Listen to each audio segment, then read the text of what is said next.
నా యొక్క హృదయపూర్వక వందనాలు తెలియజేస్తున్నాను. హల్లెలూయా. చదవబడిన కీర్తన భాగాన్ని మనం ఒకసారి గమనించినట్లయితే మొదటి వచనం నుంచి చివరి 13వ వాక్యం వరకు కూడా అనేకమైన సంగతులను ఆ యొక్క కీర్తనలో పైన ఉంటుంది. ప్రధాన గాయకుడైన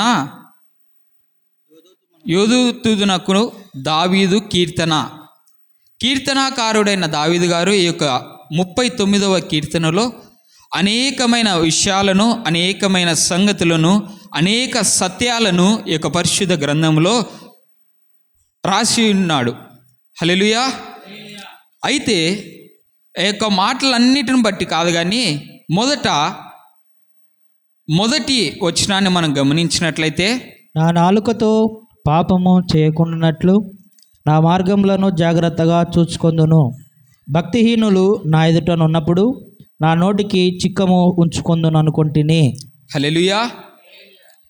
కీర్తనాకారుడైన దావీదు గారు ఈ యొక్క కీర్తనలో మొట్టమొదటిగా రాస్తున్నటువంటి మాట, నా నాలుకతో పాపము చేయకుండానట్లు నా మార్గములను జాగ్రత్తగా చూచుకొందును. భక్తిహీనులు నా ఎదుటనున్నప్పుడు నా నోటికి చిక్కము ఉంచుకొందును అనుకుంటుని. హల్లెలూయా. నా యొక్క అంశము మన యొక్క మాట అంటే నాలుక. హల్లెలూయా. నాలుకతో పాపము ఏ రీతిగా మనం చేస్తామని మనం ఒకసారి గమనించినట్లయితే, మనందరికీ తెలిసిన ఒక సామెతే, మనందరికీ బాగా సుపరిచితమైన ఒక సామెత అందరికీ తెలుసు. ఊరు మంచిదైతే, నోరు మంచిదైతే ఊరు మంచిదవుతుంది. అంతే కదా. మన యొక్క మాటలు మంచిగా ఉంటే సమాజంలో మనలను గౌరవించేవారు కానీ, మనతో మాట్లాడేవారు కానీ, లేదంటే మన చెప్పే మాటలను వినేవారిగా ఉంటారు చాలా వరకు. అంతే కదా. అదే మన యొక్క మాట కానీ, మన యొక్క నాలుక కానీ మంచిగా లేదు అని ఎవరైనా ఇతరులకు చెప్పినారనుకోండి, వారు మనతో మాట్లాడడానికి కానీ, లేదంటే మనల్ని పలకరించడానికి కూడా వీలుగా ఉన్నటువంటి ఆ యొక్క పరిస్థితులు ఉండవు. అందుకనే సామెతగా నోరు మంచిదైతే ఊరు మంచిదా ఉంది అని సామెత మా అందరికి తెలుసు. అదే రీతిగా కీర్తనాకారుడైన దావీదు గారు కూడా మనందరితో చెప్తున్నటువంటి మాట, నా యొక్క నాలుకతో పాపము చేయకుండానట్లు నా మార్గములను జాగ్రత్తగా చూసుకుందును అని కీర్తనకారుడైన దావీదు గారు సెలవిస్తున్నారు. ఇంతకు మన యొక్క మాటలో మంచి చెడు రెండు ఉంటాయి. అంతే కదా. మన నోటి నుండి వచ్చే ప్రతి ఒక్క మాటలో కూడా మంచి ఉంటుంది, చెడు ఉంటుంది. మనందరికీ తెలిసినటువంటి మాటే. అదే రీతిగా పరిశుద్ధ గ్రంథంలో నుంచి కూడా ఒకని జీవ మరణములు నాలుక వశము అని పరిశుద్ధ గ్రంథంలో కూడా లిఖించబడి ఉంటుంది. ఒకని యొక్క జీవమైనను లేదంటే ఒకరి మరణమైనను, ఒకరిని బాధ పెట్టాలన్నా, ఒకరిని బాగు చేయాలన్నా, లేదంటే ఒకరిని ఆదరించాలన్నా, ఒకరిని కృంగదీయాలి అన్నా, ఒకరిని గణపరచాలి అన్నా, లేదంటే ఒకరిని హీనస్థితికి పడద్రోయాలి అన్నా మన యొక్క మాట ఒకటి చాలు. అందుకని కీర్తనకారుడైన దావీదు గారు అంటున్నారు, నా నాలుకతో పాపము చేయకున్నట్లు నేను నా మార్గంలోనూ జాగ్రత్తగా చూచుకుందునని కీర్తనకారుడైన దావీదు గారు అంటున్నారు. అదే రీతిగా మన యొక్క విశ్వాస జీవితంలో, లేదంటే ఇన్ని సంవత్సరాల మన యొక్క విశ్వాస ప్రయాణంలో మన యొక్క నోటి మాట ఏ రీతిగా ఉంది అని మనల్ని మనం ఒకసారి పరిశీలన చేసుకున్నట్లయితే, మన యొక్క అంతరంగమందున్న ఆత్మకు మాత్రమే మన యొక్క మాట తీరు, లేదంటే మన యొక్క మాటలు ఏ రీతిగా ఉన్నాయని మనలకు మాత్రమే అర్థమవుతుంది. హల్లెలూయా. కీర్తనకారుడు అయిన దావీదు గారి ద్వారా మనందరితో మాట్లాడుతున్నటువంటి మాట, నా మాట తీరు ఏ రీతిగా ఉంది. హల్లెలూయా. సంఘముతో దైవ సేవకుల ద్వారా అయినా, లేదంటే సువార్థికుల ద్వారా అయినా మాట్లాడేటువంటి మాటలు ఏదైతే సంఘములో కొదువుగా ఉందో, లేదంటే ఏదైతే మన యొక్క వ్యక్తిగత జీవితాల్లో కొదువుగా ఉందో, ఆ మాటలను బట్టి ఆ మాటలలో వారు బలపరచబడాలని, లేదంటే ఆ యొక్క స్థితిలో ఉన్నటువంటి వారు ఇంకా అభివృద్ధి పొందాలని దేవాతి దేవుడు మాట్లాడుతూ ఉంటాడు. హల్లెలూయా. కాబట్టి మన యొక్క విశ్వాస జీవితంలో మన యొక్క మాట తీరు ఏ రీతిగా ఉంది అని మనం ఒకసారి గమనించుకోవాల్సిన వారమై ఉంటున్నాం. హల్లెలూయా. ఒకరి యొక్క మాటలను బట్టి వారిని మనం గౌరవిస్తాం, లేదంటే వారిని మనము దూరం పెడతాం. ఒకవేళ చాలామంది అంటారు, ఆయన మాట్లాడితే చాలా వరకు వినాలని ఉంది అని. అదే కొంతమంది అంటారు, ఈయన మాట్లాడితే ఎప్పుడెప్పుడు దూరం అవుదాం, లేదంటే ఎప్పుడెప్పుడు ఈయన నుండి తప్పించుకుందాం అనే మాటలు మనం చాలా వరకు వింటుంటాం. హల్లెలూయా.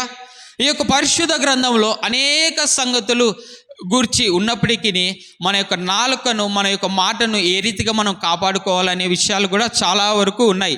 హల్లెలూయా. ఒకసారి మనము గమనించినట్లయితే యాకోబు రాసిన పత్రికలో ఒకసారి మనం గమనించినట్లయితే 1వ అధ్యాయము 19వ వాక్యం మనం గమనించినట్లయితే, యాకోబు 1వ అధ్యాయము 19వ మాట.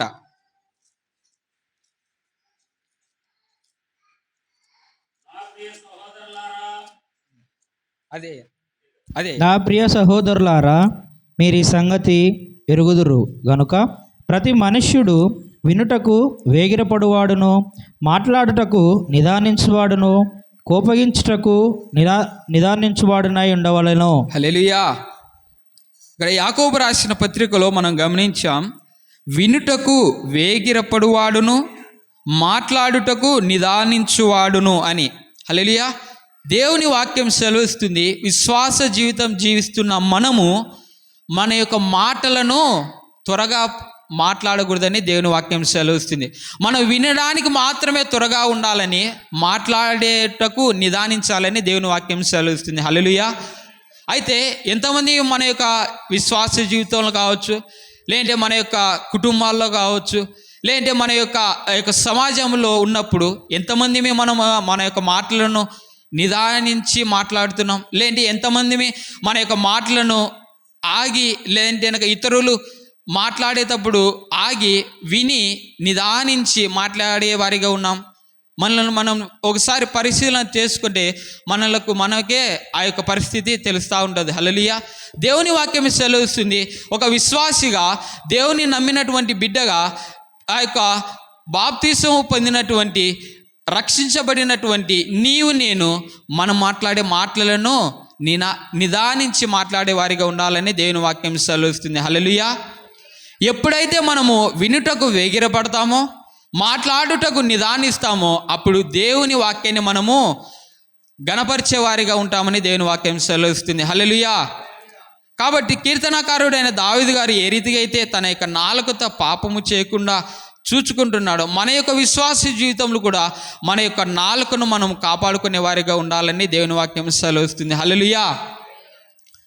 ఒకసారి మనం ఒక సందర్భాన్ని మనం జ్ఞాపకం చేసుకుంటే, చాలా వరకు మన యొక్క ప్రజలుగా, లేదంటే విశ్వాసుగా కొంతమంది బాధపడుతూ ఉంటారు. అంటే దేని విషయంలో అంటే, ఇప్పుడు ఒక వ్యక్తి గురించి ఒక వ్యక్తి చెడ్డగా చెప్పినాడంటే, ఆ యొక్క వ్యక్తి చెప్పినటువంటి వ్యక్తి వెళ్ళి, నీవు నన్ను గురించి ఈ యొక్క మాటలను నీవు అన్నావా అని ఆ యొక్క వ్యక్తి దగ్గరికి వెళ్ళి సమాధాన పడే రీతిగా ఉండాలి. కానీ ఇతడు చెప్పిన మాటలను విని ఆ యొక్క వ్యక్తికి ఈ యొక్క వ్యక్తి ఏమవుతాడు? దూరం అవుతాడు. లేదంటే వాళ్ళిద్దరి మధ్య వైరం అనేటువంటి పెరుగుతూ ఉంది. అందుకనే దావీదు గారు ఆ యొక్క 1 సమూయేలు గ్రంథంలో మనం గమనించినట్లయితే, 1 సమూయేలు గ్రంథము 26:19 మనం గమనించినట్లయితే, సమూయేలు రాసే 1 గ్రంథము, రాజా, నా ఏలినవాడా, నీ దాసుని మాటలు వినుము.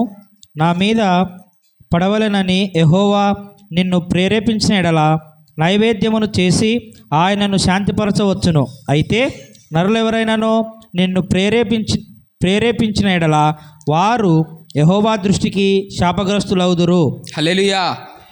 జాగ్రత్తగా వినండి ఈ యొక్క మాటలను. రాజా, నా ఏలినవాడా, నీ దాసుని మాటలు వినుము.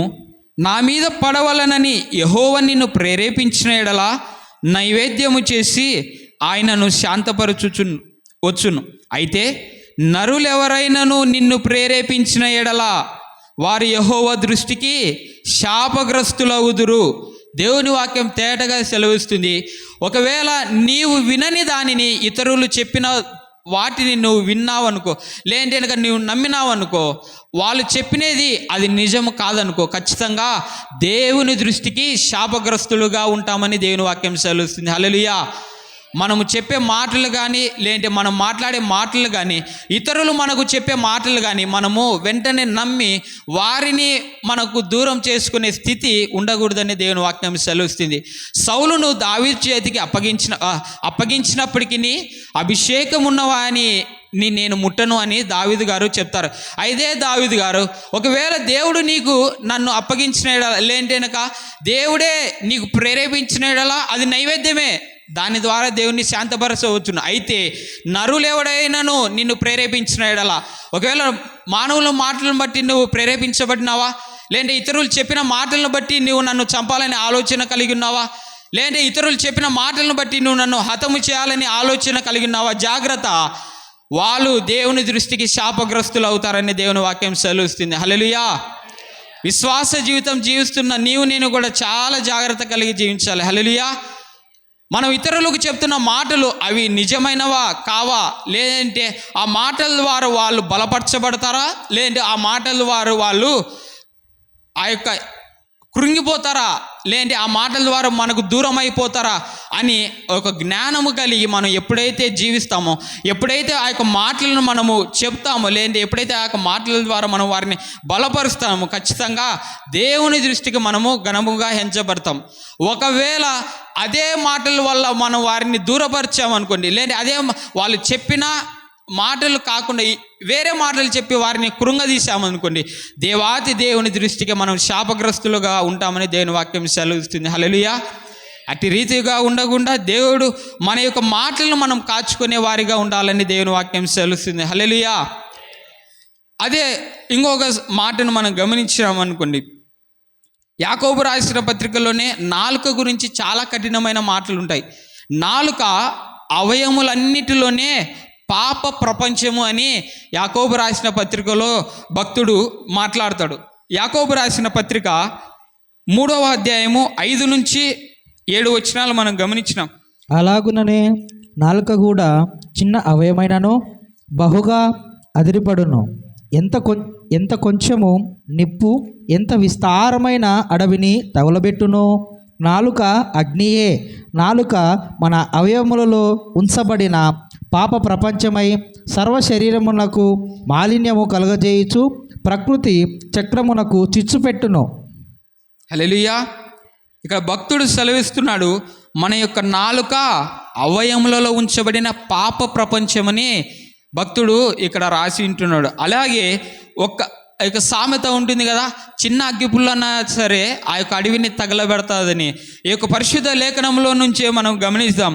ఆ యొక్క మాటను మనం గమనించినట్లయితే, ఎంత కొంచెము నిప్పు ఎంత విస్తారమైన అడవిని తగలబెట్టును. నాలుక అగ్నియే. నాలుక మన అవయములలో ఉంచబడిన పాప ప్రపంచమై సర్వ శరీరమునకు మాలిన్యము కలగజేయచ్చు ప్రకృతి చక్రమునకు చిచ్చుపెట్టును. హల్లెలూయా. మన యొక్క శరీరంలో మాలిన్యము దేని ద్వారా వస్తుందని మనం గమనించినట్లయితే మన యొక్క నాలుక ద్వారా మాలిన్యము వస్తుందని దేవుని వాక్యం సెలవుస్తుంది. కాబట్టి మన యొక్క మాటను, మన యొక్క నాలుకను మనము కాపాడుకునే వారిగా ఉండాలని దేవుని వాక్యం సెలవుస్తుంది. హల్లెలూయా.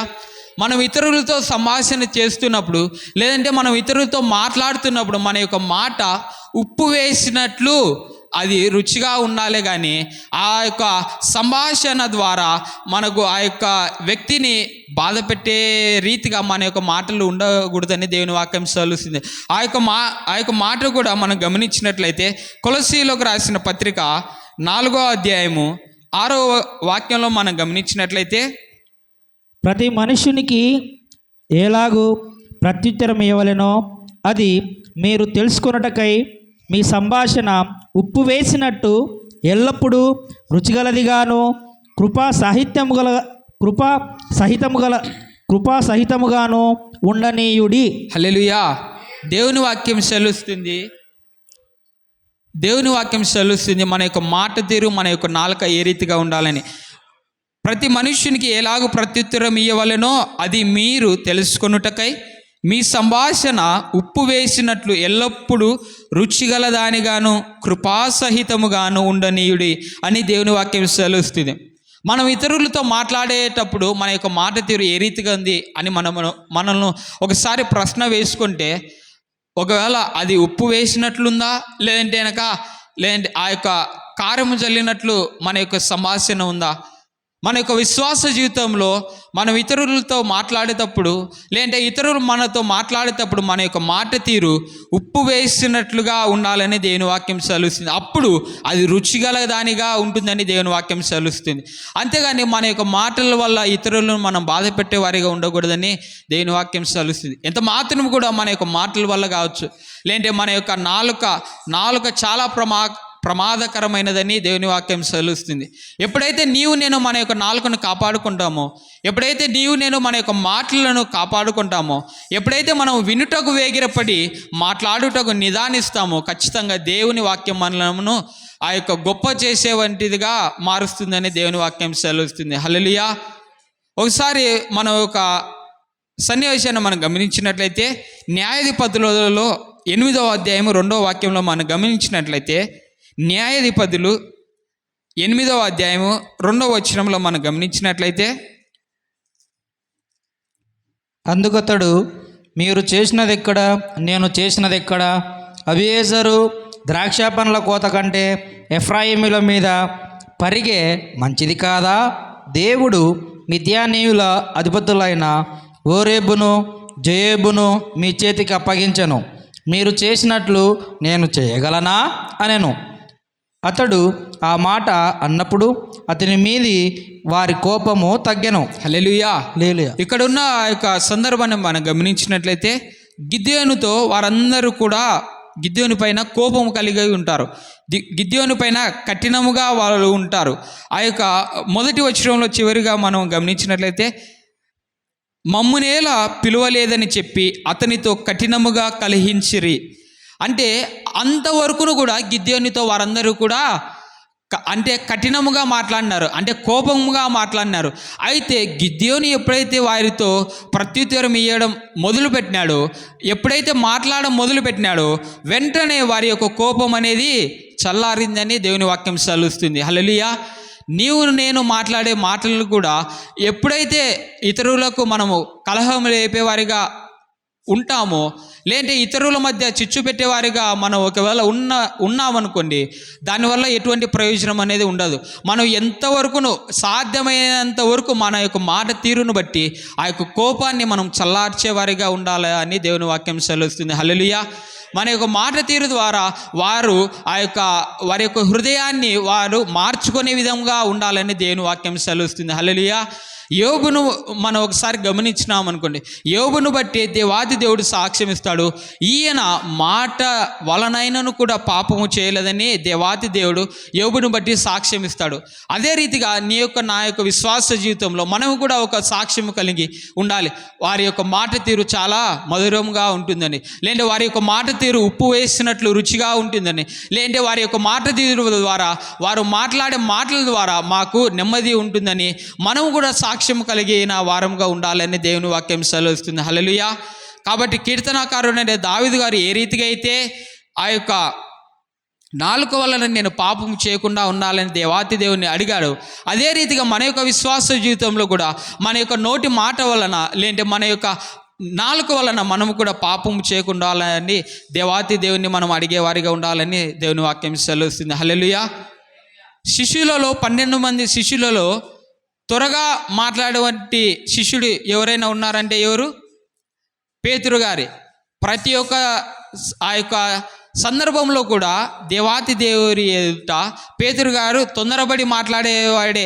అంటే దేవాతి దేవుడు చెప్పినప్పుడు, లేదు నేను ఆ యొక్క నువ్వు కోడి కూయక మునిపే నీవు నన్ను ఎరగవు అని దేవాతి దేవుడు పేతురుతో అన్నప్పుడు, లేదు ప్రభువా నేను ఆ యొక్క మాట అన్నను అని చెప్తాడు. కానీ ఆ మాటను అందరూ ఎదుట ఒప్పుకుంటాడు, నేను దేవునితో తిరిగిన వాడను కానని ఒప్పుకుంటాడు. అదే రీతిగా ఈవెన్ ఆ యొక్క అనేక సందర్భాల్లో మనం దేవుడు ఆరోహణమై వెళ్ళేటప్పుడు కూడా పేతురే త్వరపడి మాట్లాడతారు. నిన్న దైవ సేవకుల ద్వారా మాట్లాడినప్పుడు, ప్రభువా మీ ముగ్గురికి కలిపి 3 పర్ణశాలను నేను కడతా అని. అప్పుడు పేతురే త్వరపడి మాట్లాడతాడు. తర్వాత ఆ యొక్క సముద్రంలో వారు శిష్యులందరూ వెళ్తున్నప్పుడు, దేవాతి దేవుడు సముద్రం పైన నడుస్తున్నప్పుడు అప్పుడు త్వరపడి మాట్లాడేది పేతురే. ఇలా అనేక సందర్భాలలో పేతురు త్వరపడి మాట్లాడిన వ్యక్తే. కాబట్టి మనము అటు రీతిగా ఉండకూడదని దేవుని వాక్యం సెలవుస్తుంది.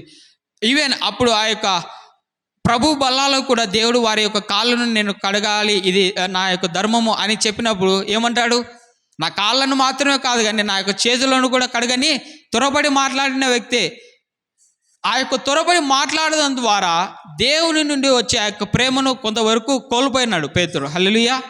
కాబట్టి మనము కూడా మనం మాట్లాడే మాటల ద్వారా మన దేవుని నుండి వచ్చే ప్రేమను మనం కోల్పోయే వారిగా ఉండకూడదనే దేవుని వాక్యం సెలవుస్తుంది. హల్లెలూయా. ఎంతవరకైనాను మనం నిదానించి మాట్లాడేవారిగానే ఉండాలని దేవుని వాక్యం సెలవుస్తుంది. హల్లెలూయా. మన యొక్క మాట చాలా విలువైనదని దేవుని వాక్యం సెలవుస్తుంది. అదే రీతిగా మన యొక్క మాట చాలా ప్రమాదకరమైనదని కూడా లేఖనంలో మనం గమనించాం. మీకు జరిగినటువంటి యొక్క సంగతిని మీకు తెలియజేస్తే అందరికి తెలిసినప్పటికీ చాలాసార్లు సేవకుల ద్వారా కూడా మేము విన్నాం. ఒక దైవ సేవకుని ఆ యొక్క మందిరంలో ఒక స్త్రీ వారి యొక్క కుమార్తెను తీసుకొని ఆ యొక్క మందిరానికి వెళ్ళిందంట.